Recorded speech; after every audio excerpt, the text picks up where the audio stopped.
ایک طرف جماعت صحابہ ہے اور ایک جانب ملا کی ذہنیت ہے. کس کو مانے؟ یعنی حقائق کا اگر بیان ہو تو پورے حقائق بیان ہونے چاہیے. ایسا نہیں ہے کہ آدھی بات لے لی جائے اور آدھی بات کو چھوڑ دیا جائے.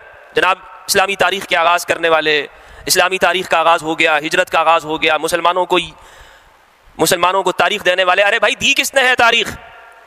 امام علی علیہ الصلوۃ والسلام ہے. اور یہ فکر ملتی ہے اہل البیت سے کہ صرف قرآن ہمارے لیے کافی نہیں، حسبنا کتاب اللہ کا دعویٰ تب ہوگا کہ جب اولو العلم کی معرفت اور اولو العلم اس بات کا دعویٰ کریں گے. پہچان کیسے ہوگی؟ جیسے مختلف گروہوں کی پہچان ہوتی ہے، علم کے ذریعے ہوتی ہے، جھنڈوں کے ذریعے ہوتی ہے، نشانات کے ذریعے ہوتی ہے. علی کے گروہ کی جماعت کی پہچان یہ تھی کہ جس مسجد میں بلند آواز سے بسم اللہ پڑھی جائے کہتے تھے یہ علی والے کی مسجد ہے، یہ اصحاب علی ہے. اور آنکھوں پہ پردے چھا گئے ہیں اور انہیں دائیں بائیں کچھ نظر نہیں آتا. انہیں غدیر بھی سمجھا دی جائے انہیں یہ بھی کافی نہیں ہوتا، اس لیے کہ ان کا علم صحیح جگہ پر نہیں ہے. جب قرآن نے یہ کہہ دیا، اب یہ اللہ کا لا ریب کلام ہے، اللہ کا لا ریب کلام ہے. قرآن یہ کہتا ہے کہ یہ لوگ اے حبیب اے پیارے جنہیں آپ سمجھا رہے ہیں ایمان نہیں لائیں گے. یہ قرآن کا وعدہ ہے کہ یہ ایمان نہیں لائیں گے. تو پھر مجھے یہ بتائیے کہ مؤرخ یہ کیسے لکھ سکتا ہے، مؤرخ یہ کیسے لکھ سکتا ہے کہ سب برابر تھے؟ جب میں دیکھتے رہے تلوار نہیں نکالی، کیونکہ سامنے مد مقابل ام المومنین اور حضرت زبیر بن العوام القرشی اور طلحہ بن عبید اللہ بڑے بڑے صحابہ ہیں، ام المؤمنین ہیں. تو حضرت خزیمہ وہ شش و پنج میں گرفتار کالوں. تو خزیمہ کہتے ہیں کہ جمل میں تو میں شریک ہوا، لیکن خدا کی قسم جب میں نے عمار کو دیکھا کہ عمار یوں دوڑے چلے جا رہے ہیں تو مجھے کوئی شک نہ ہوا کہ علی حق پر ہے کہ نہیں. تو بہرحال سعد بن ابی وقاص یہ کہتے ہیں کہ ان سے کہا گیا کہ تم علی پر سب کرو. صحیح مسلم کی روایت، آیت مباہلہ. اور میں یہاں پر یہ اس لیے کوٹ کر رہا ہوں کہ آج ہو یہ رہا ہے کہ جہاں اہل البیت علیہ السلام کے فضائل ہیں انہیں علم کی بنیاد پر کہا جا رہا ہے کہ انہیں ہٹاؤ ہٹاؤ ہٹاؤ. قرآن میں علی کا نام ہے یا نہیں؟ ایک موضوع ہے، ایک بحث ہے. تو قرآن مجید میں انفسنا و انفسکم، ایک نفس رسول ہے، انفسنا نفس. اسی نفس، یہ نفس کون ہے؟ سعد بن ابی وقاص کہتے ہیں علی بن ابی طالب. تو مجھے مولانا صاحب کہتے ہیں گفتگو کرتے ہوئے ماشاءاللہ کہ ہم جماعت صحابہ کے پیچھے چلیں گے. میں نے آپ سے کہا کہ جماعت صحابہ علی کے پیچھے چلتی ہے، جماعت صحابہ علی کی مقتدی ہے، جماعت صحابہ علی کو امام اور مولا مانتے ہیں. اور آپ یہ کہیں کہ نہیں کہ اہل کے اندر تو سب شامل ہیں، اور اہل تو ہوتے بھی یہی ہیں، اہل خانہ. آپ اردو میں بھی استعمال کرتے ہیں لفظ اہل خانہ ہے، اہل خانہ. تو ازواج کو آپ اہل میں کیوں نہیں مانتے، اہل البیت میں کیوں نہیں مانتے؟ میں نے عرض یہ کیا کہ قرآن مجید اردو میں نازل نہیں ہوا، عربی میں اترا ہے.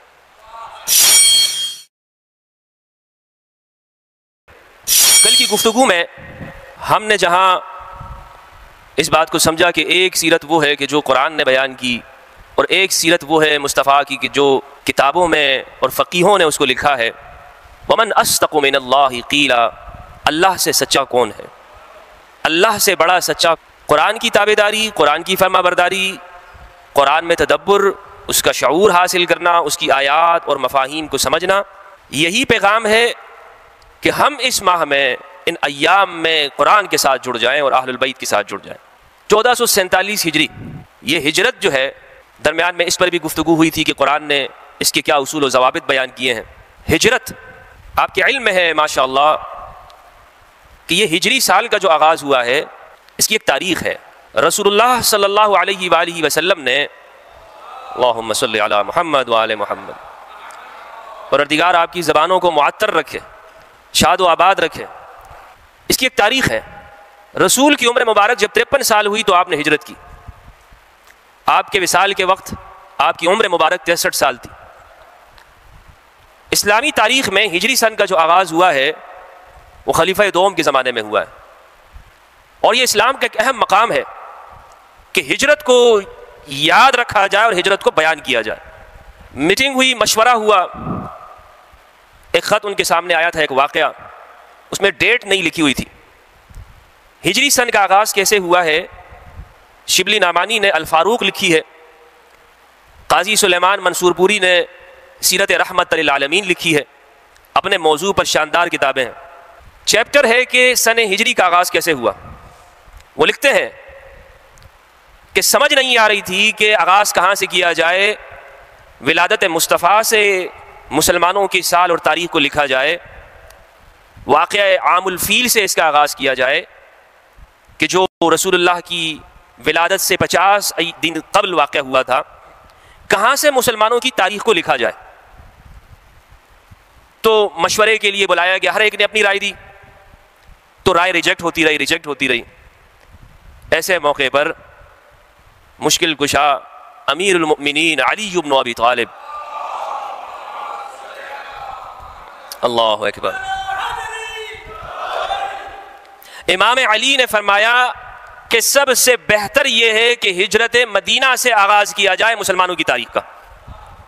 شبلی کو پڑھ لیجئے، قاضی سلمان منصور پوری، یا جس نے بھی تاریخ لکھی ہے، مسلمانوں کی تاریخ، اسٹیبلش تاریخ، ابن ہشام انصاری، ابن اسحاق، طبقات ابن سعد، بعد کے متاخرین، سب نے لکھا ہے کہ امام علی کے مشورے پر اس کو نافذ کیا گیا۔ باب مدینۃ العلم، یعنی حقائق کا اگر بیان ہو تو پورے حقائق بیان ہونے چاہیے۔ ایسا نہیں ہے کہ آدھی بات لے لی جائے اور آدھی بات کو چھوڑ دیا جائے۔ جناب اسلامی تاریخ کے آغاز کرنے والے، اسلامی تاریخ کا آغاز ہو گیا، ہجرت کا آغاز ہو گیا، مسلمانوں کو تاریخ دینے والے، ارے بھائی دی کس نے ہے تاریخ؟ امام علی علیہ الصلوۃ والسلام۔ تو ایک بات تو یہ ہے کہ تاریخ کا مطالعہ بھی ہمیں ضرور کرنا چاہیے، اس سے بھی علم ہوتا ہے کہ کون کون سے واقعات ہیں کہ جہاں قرآن مجید اور عام انسانی رائے دونوں کا جب سامنا ہوا تو اہل البیت نے قرآن کی رائے کو سامنے رکھا کہ انسان آپ کی ایک رائے ہے، قرآن یہ کہہ رہا ہے۔ اور یہ فکر ملتی ہے اہل البیت سے کہ صرف قرآن ہمارے لیے کافی نہیں، حسبنا کتاب اللہ کا دعویٰ تب ہوگا کہ جب اولو العلم کی معرفت اور اولو العلم اس بات کا دعویٰ کریں گے۔ اولو العلم اگر یہ کہتا ہے حسبنا کتاب اللہ تو حق ہے، لیکن اگر طالب علم یہ بات کر دے، یہ بات کرے کہ جناب میری عقل کافی ہے، تو پھر اسے سوچنا چاہیے۔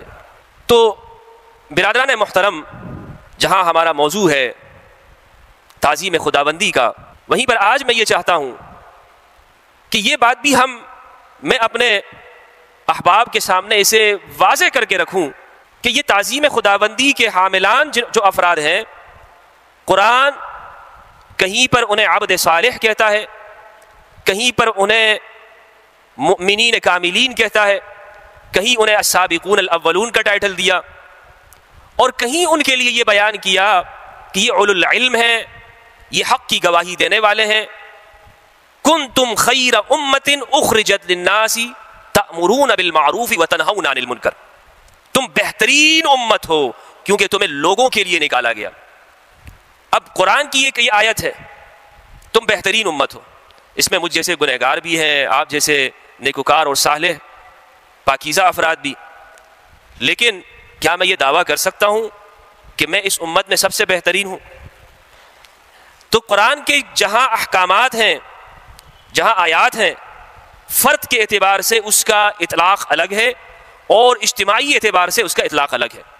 یعنی یہ کہہ دیا گیا کہ یہ گروہ مومنین کا ہے، لیکن اب یہ دیکھنا ہوگا کہ آیا یہ شخص اس گروہ کے ضابطوں کی پابندی کر رہا ہے یا نہیں کر رہا۔ اگر ڈسپلن کی پابندی کر رہا ہے تو ٹھیک ہے، ڈسپلن کی پابندی نہیں کر رہا تو اس میں سے نکال دیا جائے گا۔ یہ کچھ وہ مفاہیم ہیں کہ جب ہم قرآن کو سمجھنے سے پہلے طے کر لیتے ہیں، پھر جب ہم قرآن کی درسگاہ میں اترتے ہیں تو قرآن یہ کہتا ہے اہدنا الصراط المستقیم، مجھے صراط مستقیم پر قائم رکھ، ہدایت کے رستے پر قائم رکھ۔ کل میں نے اپنی گفتگو میں یہ عرض کیا تھا کہ قرآن 5 جماعتوں کا بیان کرتا ہے۔ اگر ان 5 جماعتوں کی ہم قرآن مجید سے اس کا علم حاصل کر لیں تو پھر مجھے اپنی گفتگو کو آگے بڑھانے میں اور موضوع کے ساتھ اس کو ربط دینے میں اور آپ کے ذہن میں اتارنے تک آسانی ہو جائے گی۔ قرآن مجید میں اس کی پہلی سورت ہے سورۃ الفاتحہ، جو ترتیب نزول کے اعتبار سے 5ویں سورت ہے اور ترتیب مصحف کے اعتبار سے پہلی سورت ہے۔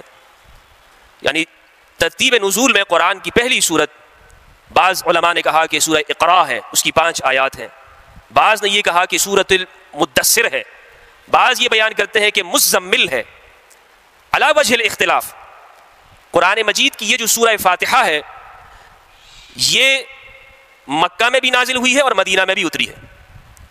بعض صورتیں ایسی ہیں، بعض آیات بھی ایسی ہیں کہ جو دو دو مرتبہ بھی اتری ہیں تاکہ ریپیٹیشن ہو، تکرار ہو اور اس مضمون کی افادیت لوگوں کے سامنے آئے. قرآن مجید میں ہر سورت کے آغاز میں بسم اللہ لکھی جاتی ہے، ہر سورت کے آغاز میں. یہ علماء کے ہاں ایک بڑا اختلافی مسئلہ ہے، معرکۃ الآراء مسئلہ ہے فقہاء کے درمیان میں کہ بسم اللہ سورت کا جز ہے یا نہیں ہے، کہ آیا ہم سورت کے آغاز سے پہلے یہ بسم اللہ یہ اس سورت کا حصہ، آیت ہے، پارٹ ہے یا نہیں ہے. پھر اس پر ایک اور اختلاف سامنے آتا ہے، اگر تو یہ قرآن کا جز ہے، آیت سورت کا جز ہے، تو پھر نماز میں جیسے آپ سورت پڑھتے ہیں اسی طرح بسم اللہ بھی پڑھنا واجب ہے کیونکہ آیت آپ نے مان لیا. اور اگر آپ اس کو آیت کا جز نہیں مانتے، الگ سے آپ اس کو حصہ مانتے ہیں، تو پھر یہ واجب نہیں ہے کہ آپ اس کو بلند آواز سے پڑھیں. اسی لیے ہمارے ہاں حنفیہ، شافعیہ، مالکیہ، حنبلیہ اور مکتب اہل البیت میں ایک اختلاف نظر آتا ہے، ایک رائے نظر آتی ہے. ابو حنیفہ رحمہ اللہ چونکہ یہ کہتے ہیں کہ یہ قرآن کی آیت کا بسم اللہ جو ہے کسی صورت کا حصہ نہیں ہے، لہٰذا آپ نماز میں جب ہم کھڑے ہوتے ہیں تو آپ نے سنا ہوگا کہ بسم اللہ اونچی آواز میں، بلند آواز میں نہیں پڑھتے، بسم اللہ بلند آواز میں نہیں پڑھتے. لیکن شوافع وہ بلند آواز سے پڑھتے ہیں. کیوں؟ اس لیے کہ وہ کہتے ہیں کہ امام صادق علیہ السلام کا یہ موقف ہے. صلی علی محمد وآل محمد. میں زندگی کے ایک بڑے عرصے تک زمانہ طالب علمی سے بسم اللہ بلند آواز سے نہیں پڑھتا تھا. جب میرے سامنے یہ قول آ گیا کہ امیر المؤمنین علی بن ابی طالب اللہم صلی علی محمد، ان کا مشرب یہ تھا، ان کے اصحاب کی پہچان یہ تھی کہ نماز میں بسم اللہ جہر کے ساتھ پڑھتے تھے. یہ اس زمانے کی پہچان تھی. پہچان کیسے ہوگی؟ جیسے مختلف گروہوں کی پہچان ہوتی ہے، علم کے ذریعے ہوتی ہے، جھنڈوں کے ذریعے ہوتی ہے، نشانات کے ذریعے ہوتی ہے. علی کے گروہ کی جماعت کی پہچان یہ تھی کہ جس مسجد میں بلند آواز سے بسم اللہ پڑھی جائے کہتے تھے یہ علی والے کی مسجد ہے، یہ اصحاب علی ہے. اور امام علی بن موسیٰ الرضا علیہم السلام، ان کے بارے میں تمام محدثین نے لکھا ہے، بلکہ ذہبی نے ان کی زندگی بایوگرافی کو جب بیان کیا ہے تو کہا کہ نیشاپور میں علی بن موسیٰ الرضا کی مسجد میں بلند آواز سے بسم اللہ پڑھی جاتی تھی. اللہ اکبر. اور علی بن موسیٰ الرضا کون ہیں علیہ السلام؟ وہ احمد بن حنبل کے استاد ہیں، معروف الکرخی، جن سے سلسلہ تصوف کا آغاز ہوا ہے. معروف الکرخی امام رضا کے ہاتھوں پر کلمہ پڑھا ہے. اور یعنی فقہ اور تصوف اہل سنت کی جو جامع سلاسل شخصیت ہے وہ امام رضا ہے، جامع سلاسل شخصیت. تو لہٰذا اس لیے جب میرے سامنے یہ موقف آ گیا کہ علی کا موقف یہ ہے، علی کی پہچان یہ ہے، تو اب میں کسی فقیہ کی طرف نہیں دیکھتا. میرا مسلک اور مشرب بھی وہی ہے. جیسے ابن عباس یہ کہتے ہیں کہ اگر ہمیں کسی معاملے میں علی کا فتویٰ مل جاتا ہے پھر ہم غیر کی رائے کو دیکھتے ہی نہیں ہیں کہ غیر کیا کہہ رہے ہیں، غیروں کا قول کیا ہے. اور میں نے آپ کے سامنے عرض یہ کیا تھا کہ اگر کوئی مقابلہ کرتا ہے تو اسے یہ دیکھنا چاہیے کہ امام جعفر الصادق علیہ السلام وہ کس اللہم صلی اللہ محمد وآل محمد وہ کہاں سے دین کو بیان کر رہے ہیں. تو لہٰذا یہ تو ضروری ہو گئی بات کہ اگر بسم اللہ قرآن کی ہر صورت سے پہلے، اور یہ قرآن چاہے کسی بھی علاقے کا ہو، کسی بھی شہر کا ہو، کسی بھی مسجد میں ہو، وہاں پر بسم اللہ لکھی ہوئی ہوتی ہے، اس سے کوئی انکار نہیں کیا جا سکتا. سورہ فاتحہ میں قرآن مجید نے 3 جماعتوں کا اجمالی تعارف کیا ہے. اجمالی بنیادی طور پر قرآن 2 چیز سے گفتگو کرتا ہے، علم اور عمل. علم اور عمل، علم جیسا ہو عمل اس کے مطابق ہو، ورنہ تو بے عملی ہے. علم اور عمل ضروری ہے، بغیر نالج کے کوئی عمل نہیں ہے. اور علم تو ہو، نالج تو ہو، لیکن اس کے مطابق پریکٹیکل میں عمل نہیں ہے تو اس علم کا فائدہ نہیں ہے. لہٰذا علم اور عمل دونوں موافق ہونے چاہیے، مطابقت ان میں ہونی چاہیے، اور برابر کے ساتھ وہ ایک دوسرے کے ساتھ چلتے رہیں. تو اسی لیے قرآن یہ کہتا ہے کہ پورے قرآن مجید میں شروع سے آخر تک میں 5 گروہوں کا تمہیں بیان کرتا ہوں، اور ان کو دیکھو کہ ان کا علم اور عمل کہاں ہے. ان کا علم کہاں ہے اور ان کا عمل کہاں ہے؟ ایک جماعت قرآن نے بیان کی کہ جو تعظیم خداوندی کا اقرار کرتے ہوئے، حمد ربوبیت کا اقرار کرتے ہوئے، اس کی رحمانیت اور رحیم اور اس کا تمام عالمین کے اوپر جو کنٹرول ہے، اس کا اقرار دل میں بٹھا کر اپنے عجز کا اعتراف کرتے ہوئے جب وہ یہ کہتی ہے اہدنا الصراط المستقیم، تو قرآن یہ کہتا ہے کہ اس کا علم بھی صحیح ہے اور اس کا عمل بھی صحیح ہے۔ علم تو یہاں بیان ہوا، عمل پھر آگے 5 آیات کے اندر بیان کیا ہے۔ ایک جماعت یہ ہے، اسے قرآن نے کہا کہ یہ مؤمنین کی جماعت ہے۔ یہ کون سی جماعت ہے؟ مؤمنین کہ جس کا علم بھی صحیح ہے اور عمل بھی صحیح ہے، نالج بھی ہے، اس کی بیس ہے، بنیاد ہے، اور پھر آگے وہ عمل بھی، پریکٹس بھی صحیح کرتی ہے۔ دوسری جماعت قرآن نے کہا کہ جو مغضوب علیہم ہے، جن پر غضب ہو گیا ہے، جو بیکورڈ ہو گئے ہیں، جسے کہتے ہیں کہ اپنے زمانے کو نہیں سمجھ پا رہے۔ قرآن کی آیات کا ترجمہ کرتے ہوئے ہمارے ہر جگہ پر لعنت لعنت کے لفظ استعمال کرتے ہیں۔ قرآن غضب کسے کہتا ہے؟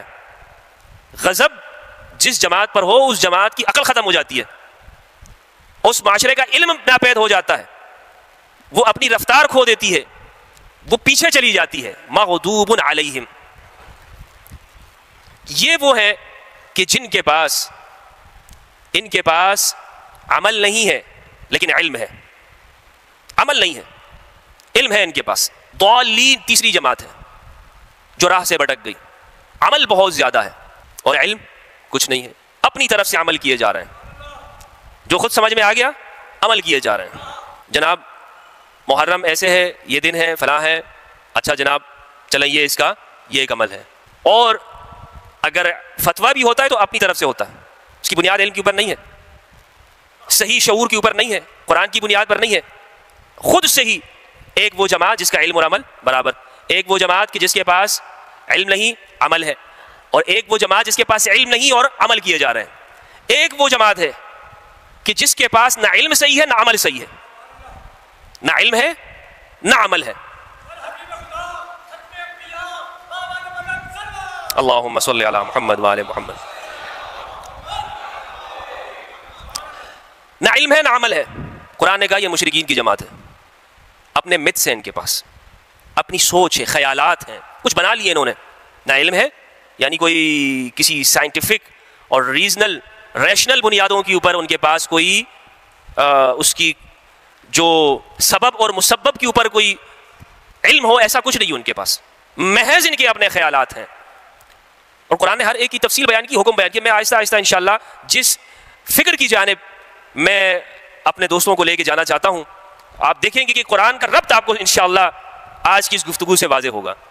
ایک وہ ہے کہ جس کا نہ علم ہے نہ عمل ہے، اور ایک جماعت وہ ہے کہ جو خود سے، جو علم کی دعوے دار تو ہے، علم کی دعوے دار تو ہے لیکن عمل میں کاہلی ہے۔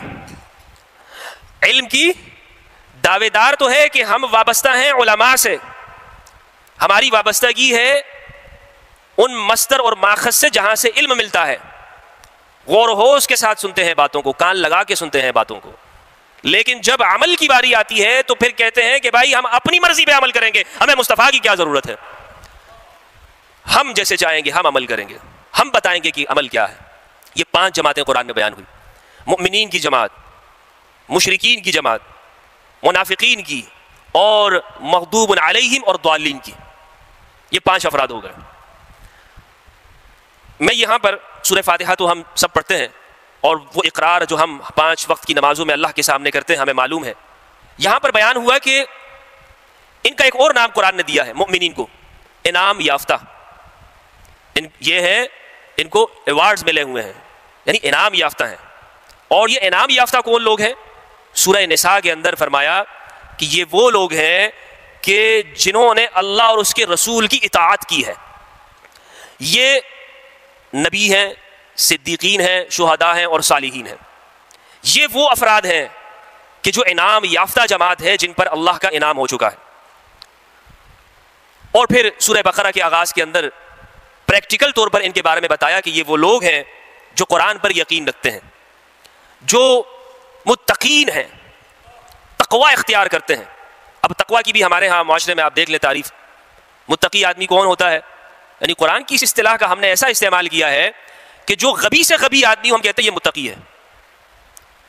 متقی ایک ایسا لفظ ہے قرآن کا، قرآن کہتا ہے اعدلوہ اقرب للتقوی، عدل کرو یہ تقوی کے قریب ہے، انصاف کرو یہ تقوی ہے. اور آج ہم نے کسے تقوی، بڑا نیک آدمی ہے جناب، نیکی کیا ہے ماشاءاللہ کہ جو چھوٹی چھوٹی نیکیاں ہم نے بیان کر دی. لیکن قرآن متقی کا کیا کہہ رہا ہے؟ قرآن کہہ رہا ہے کہ متقی وہ شخص ہوتا ہے کہ جو رستے پہ چلتے ہوئے ہر بات سے باخبر ہوتا ہے کہ میری لیے کیا بہتر ہے اور معاشرے کے لیے کیا بہتر ہے. بہت اویئر ہوتا ہے وہ شخص متقی. الذین یؤمنون بالغیب، غیب پر ایمان لاتا ہے، نماز قائم کرتا ہے خشوع اور خضوع کے ساتھ، اور جو کچھ اللہ نے دیا اسے خرچ کرتا ہے. اگلی کتابوں پر بھی ایمان اور اس کتاب پر بھی ایمان، آخرت پر بھی یقین رکھتا ہے. پھر اس انعام یافتہ گروہ کے لیے قرآن نے سورۃ المؤمنون کے اندر، سورہ مومن کے اندر، ابراہیم اور اسی طرح دیگر سورتوں کے اندر باقاعدہ ان کی علامات اور اس کو مزید کھولا ہے. اب ایک اور جو گروہ ہے، قرآن کہتا ہے کچھ لوگ ایسے ہیں کہ اے حبیب، اے پیارے، آپ انہیں ڈرائیں یا نہ ڈرائیں یہ ایمان نہیں لائیں گے. ان الذین کفروا سواء علیہم اانذرتہم ام لم تنذرہم لا یؤمنون، آپ انہیں آگاہ کریں یا نہ کریں یہ ایمان نہیں لائیں گے. کیوں؟ ختم اللہ علی قلوبہم وعلی سمعہم وعلی ابصارہم غشاوۃ ولہم عذاب عظیم. مہریں لگ گئی ہیں، دلوں پہ تالے لگ چکے ہیں، آنکھوں پہ پردے چھا گئے ہیں، اور انہیں دائیں بائیں کچھ نظر نہیں آتا. انہیں غدیر بھی سمجھا دی جائے انہیں یہ بھی کافی نہیں ہوتا، اس لیے کہ ان کا علم صحیح جگہ پر نہیں ہے. جب قرآن نے یہ کہہ دیا، اب یہ اللہ کا لاریب کلام ہے، اللہ کا لاریب کلام ہے. قرآن یہ کہتا ہے کہ یہ لوگ اے حبیب، اے پیارے، جنہیں آپ سمجھا رہے ہیں ایمان نہیں لائیں گے، یہ قرآن کا وعدہ ہے کہ یہ ایمان نہیں لائیں گے. تو پھر مجھے یہ بتائیے کہ مؤرخ یہ کیسے لکھ سکتا ہے، مؤرخ یہ کیسے لکھ سکتا ہے کہ سب برابر تھے؟ میں قرآن کی بات مانوں یا تاریخ کی مانوں؟ اللہ کو گواہ بنا کے کہیے گا. بات سنی شیعہ کی تو چھوڑیے نا میرے بھائی، بات تو قرآن لاریب قرآن کی بات ہو. ہمارے ایک ساتھی ہیں، وہ کہا کرتے ہیں جناب میں قرآنسٹ ہوں. میں نے کہا بہت اچھی بات ہے. میں نے کہا میں آپ سے بڑا قرآنسٹ ہوں، لیکن یاد رکھنا قرآنسٹ صرف غدیری ہو سکتا ہے، قرآنسٹ صرف اہل البیت کی فکر والا ہو سکتا ہے. کیونکہ اس لیے کہ قرآن میں یہ کہیں پر بھی نہیں ہے کہ نبی کی بیٹی کا حصہ نہیں ہوتا. قرآن میں یہ کسی جگہ پر نہیں ہے. میں نے کہا لے کر آؤ، اب آپ روایت لے کر آئیں گے تو آپ کا یہ دعویٰ یہیں سے باطل ہو گیا کہ میں قرآن کی مانتا ہوں. قرآن اہل البیت کے ساتھ کھڑا ہے ہر جگہ پر.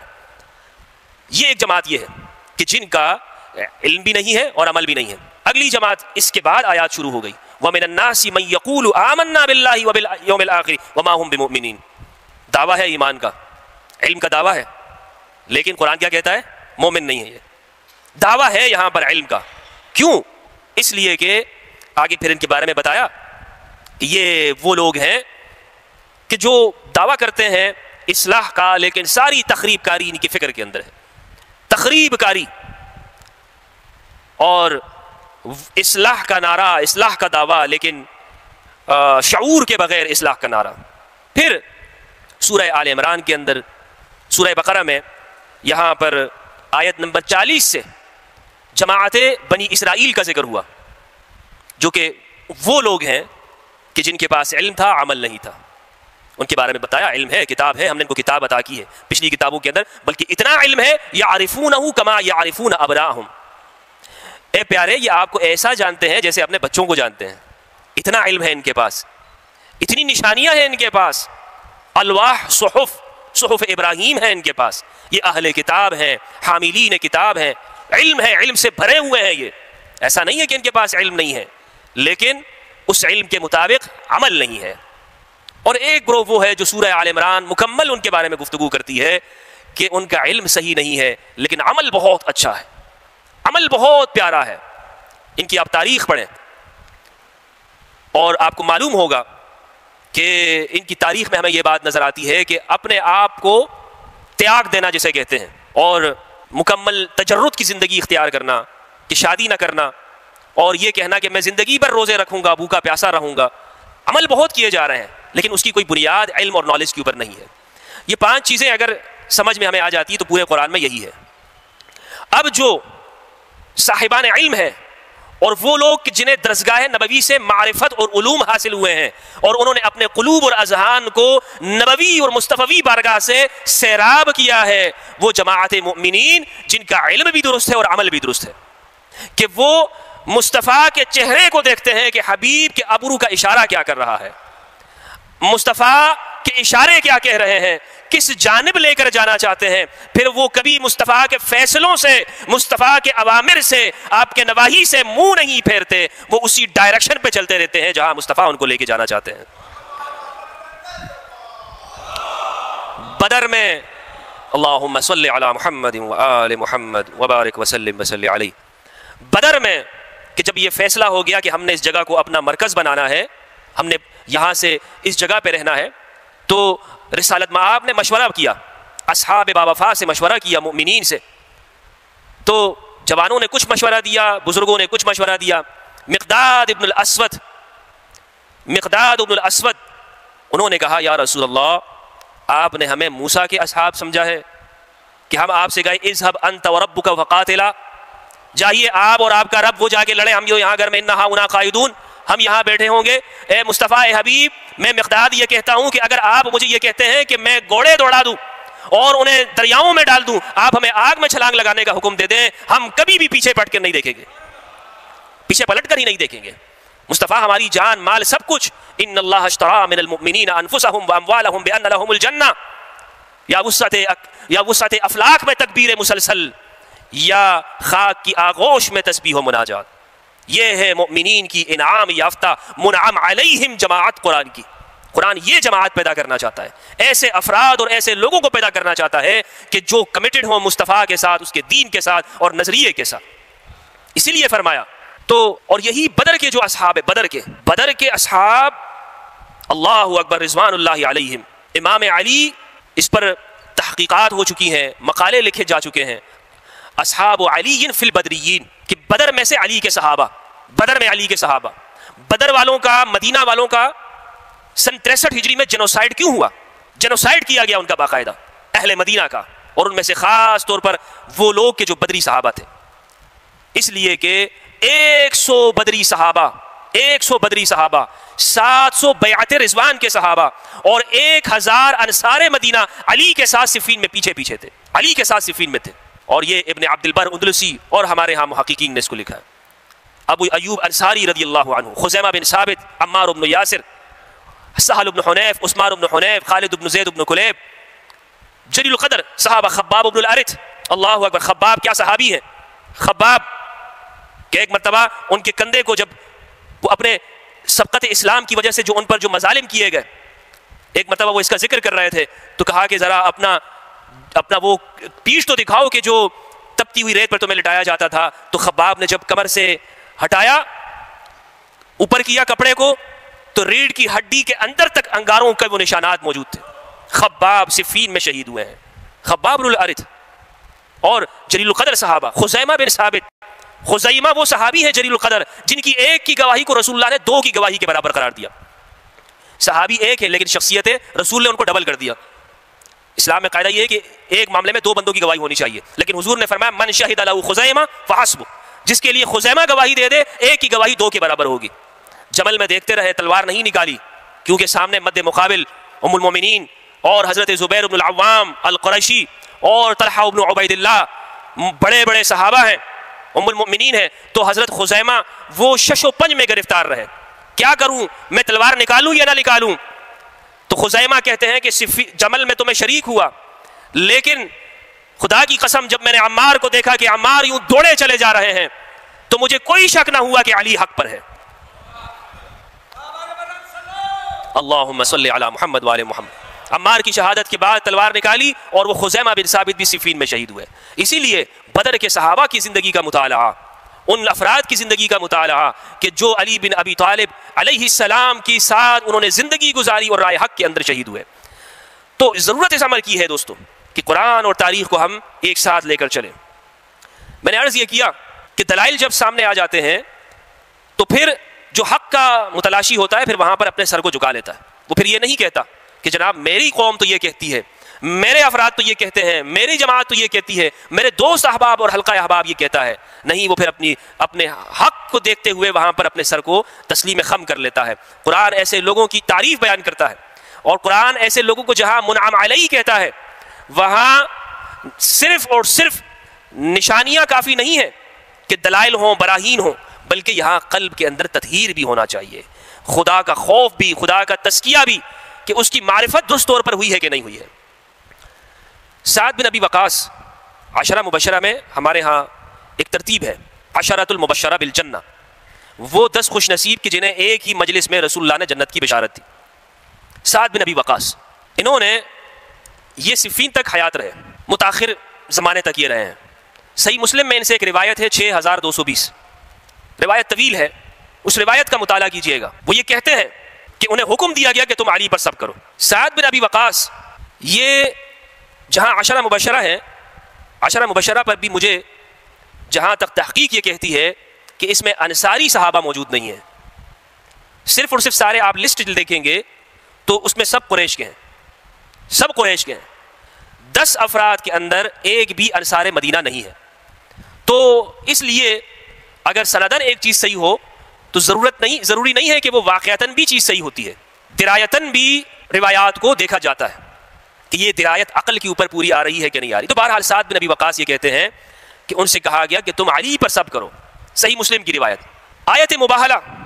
اور میں یہاں پر یہ اس لیے کوٹ کر رہا ہوں کہ آج ہو یہ رہا ہے کہ جہاں اہل البیت علیہ السلام کے فضائل ہیں انہیں علم کی بنیاد پر کہا جا رہا ہے کہ انہیں ہٹاؤ ہٹاؤ ہٹاؤ، یہ علم سے میچ نہیں کرتی، یہ عقل سے میچ نہیں کر رہے، یہ تو ہماری جماعت صحابہ سے بیان نہیں ہوا، یہ تو ہماری جماعت کا مشرب نہیں ہے. صحیح مسلم میں سعد بن ابی وقاص کہتے ہیں لما نزلت هذه الآیہ فقل تعالوا ندعو ابناءنا وابناءکم ونساءنا ونساءکم وانفسنا وانفسکم ثم نبتہل فنجعل لعنۃ اللہ علی الکاذبین. جب یہ آیت اتری تو رسول اللہ نے دعا علیا وحسنا وحسینا وفاطمة فقال اللہم هؤلاء اہلی. یہ آیت اللہم صلی علی محمد وآل محمد، علم صحیح ہونا چاہیے، صحیح جگہ سے حاصل کرنا چاہیے، تحقیق سے حاصل کرنا چاہیے. قرآن میں علی کا نام ہے یا نہیں، ایک موضوع ہے، ایک بحث ہے. قرآن مجید میں انفسنا و انفسکم، ایک نفس رسول ہے، انفسنا نفس، اسی نفس، یہ نفس کون ہے؟ سعد بن ابی وقاص کہتے ہیں علی بن ابی طالب ہے. تو مجھے ابھی جب میرے سامنے یہ روایت آ گئی، صحابہ کا مسلک آ گیا، تو مجھے پھر مولوی کی جانب مراجعت کرنے کی ضرورت نہیں ہے کہ میں اس سے پوچھوں گا کہ قرآن میں علی ہے یا نہیں ہے. قرآن میں علی ہے، صحابہ یہ کہتے ہیں کہ قرآن علی ہے، قرآن میں علی ہے. انفسنا و انفسکم، بیٹوں میں سیدنا امام حسن و حسین، عورتوں میں سیدہ زہراء البتول علیہ السلام. تو یہ اب اسی طرح حدیث کساء کو لے لیجئے، سنن ترمذی کی 3788 نمبر کی روایت. ام المؤمنین ام سلمہ فرماتی ہیں میرے گھر میں یہ آیت اتری اور رسول اللہ نے علی کو بلایا، حسن و حسین کو بلایا اور سیدہ زہراء کو بلایا. فرمایا اللہم اذہب عنہم الرجس وطہرہم تطہیرا. پروردگار اللہم صلی علی محمد وآل محمد وعجل فرج. فرمایا پروردگار یہ ہے میرے اہل البیت، تمام صحابہ کرام. میں بڑی ذمہ داری کے ساتھ اس اسٹیج کے اور اس ممبر کے تقدس کو ملحوظ رکھتے ہوئے کہ یہاں پر بڑی بڑی نابغہ روزگار شخصیتیں یہاں پر بیٹھی ہیں، اصحاب علم، اور مجھ سے بہت بہت علم کے اندر ماہر. میں تو ادنا سا طالب علم، لیکن قرآن میرے سامنے ہے کہ میں جیسے جیسے میں نے اہل السنت کی احادیث کا مطالعہ کرتا ہوں اور میں نے اس کو پڑھا، اور جتنی بھی اس کے اوپر ویب سائٹس ہیں اور جو ہمارا کام ہو چکا ہے، تمام صحابہ جن سے احادیث مروی ہیں، بڑی ذمہ داری کے ساتھ یہ عرض کر رہا ہوں، جن سے احادیث مروی ہیں، آیت تطہیر کے شان نزول کے اندر امہات المؤمنین یہ کہتی ہیں، صحابہ کرام یہ فرماتے ہیں کہ یہ آیت اصحاب کساء کے لیے ہے. ایک بھی ام المؤمنین، ایک بھی صحابی یہ نہیں کہتا کہ یہ کسی اور کے لیے ہے. اللہ اکبر. تو اپنا مشرب اور مسلک، جو منہج ہے، جو قرآن اور حدیث کا جو ہم دعویٰ کرتے ہیں، میرے بھائی پھر اس پہ پورا بھی اترنا چاہیے. یہ ہو نہیں سکتا. مولانا صاحب کہتے ہیں گفتگو کرتے ہوئے ماشاءاللہ کہ ہم جماعت صحابہ کے پیچھے چلیں گے. میں نے آپ سے کہا کہ جماعت صحابہ علی کے پیچھے چلتی ہے، جماعت صحابہ علی کی مقتدی ہے، جماعت صحابہ علی کو امام اور مولا مانتے ہیں، اور آپ یہ کہیں کہ نہیں. مثال کے طور پر سورہ احزاب کی آیت نمبر 33 میں نے آپ کے سامنے تلاوت کی. اس آیت کے حوالے سے ایک گفتگو کی جاتی ہے، اور عام طور پر یہ بیان ہوتا ہے کہ جناب اہل کے اندر تو سب شامل ہیں، اور اہل تو ہوتے بھی یہی ہیں، اہل خانہ. آپ اردو میں بھی استعمال کرتے ہیں لفظ اہل خانہ ہے، اہل خانہ. تو ازواج کو آپ اہل میں کیوں نہیں مانتے، اہل البیت میں کیوں نہیں مانتے؟ میں نے عرض یہ کیا کہ قرآن مجید اردو میں نازل نہیں ہوا، عربی میں اترا ہے. قرآن مجید محمد عربی پر اترا ہے، یہ کسی پاکستانی پر تو نہیں نازل ہوا کہ جو آپ اپنی من سے اس کی تشریح کریں. صحیح مسلم کے اندر ام المؤمنین حضرت عائشہ سے روایت کہ یہ اصحاب کساء کے لیے اتری ہے. ام المؤمنین ام سلمہ سے روایت ترمذی کے اندر یہ اصحاب کساء کے لیے اتری ہے. سعد بن ابی وقاص، معقل بن یسار، انس بن مالک، ابو ہریرہ، ابو سعید خدری، دیگر جلیل القدر صحابہ کرام سب یہ کہتے ہیں یہ پشتن پاک کے لیے اتری ہے. ایک طرف جماعت صحابہ ہے اور ایک جانب ملا کی ذہنیت ہے. کس کو مانیں، کس کے پیچھے چلیں؟ ساری کی ساری جماعت صحابہ. بلکہ زید بن ارقم کے تو بڑا بہترین، ان سے سوال کیا گیا، صحیح مسلم کے اندر ہے 6228، 6225، 6226، 27 اور 28، یہ پے در پے 4 روایات ان کا مطالعہ کیجئے گا. زید بن ارقم سے پوچھا گیا الیس نساؤ من اہل البیت، کیا بیویاں اہل البیت نہیں ہیں؟ آپ نے فرمایا لا واللہ، نہیں، خدا کی قسم، ہرگز نہیں. اس لیے کہ اگر خاتون کو طلاق ہو جاتی تو وہ اپنے اہل میں چلی جاتی ہے، اپنے اہل میں چلی جاتی ہے. یہ قرآن کے ساتھ چلیں تو پھر دعویٰ مکمل ہوتا ہے نا. علم کہاں سے حاصل کرنا ہے؟ بات صرف یہ کہہ دی جائے حسبنا کتاب اللہ، میرے لیے اللہ کی کتاب کافی ہے، میرے لیے اللہ کی کتاب کافی ہے. آپ کے لیے کیسے کافی ہو سکتی ہے کہ آپ نے درسگاہ علوی سے تعلیم حاصل کی ہے یا نہیں کی ہے؟ درسگاہ مرتضوی سے تعلیم حاصل کیجئے تو پھر آپ کہیے کہ جناب حسبنا کتاب اللہ. السلام علیکم دوستو، کیسے ہیں آپ؟ امید کرتا ہوں آپ سب خیریت سے ہوں گے. ہماری یہ ویڈیو آپ کو کیسی لگی ہے ہمیں کمنٹ سیکشن میں ضرور بتائیے گا، اور ہمارے چینل کو لائک، سبسکرائب اور شیئر بھی ضرور کیجیے گا تاکہ ہر آنے والی ویڈیو آپ کے پاس بر وقت پہنچ سکے. ہماری یہ گزارش ہے کہ ہمارے چینل کو اپنے دوستوں کے ساتھ بھی شیئر کیا کیجیے تاکہ ہمیں سپورٹ مل سکے اور ہم اہل بیت اطہار کی سیرت طیبہ پر مشتمل مجالس کو آپ تک بر وقت پہنچا سکیں. آپ کی مہربانی اور نوازش ہوگی. السلام علیکم.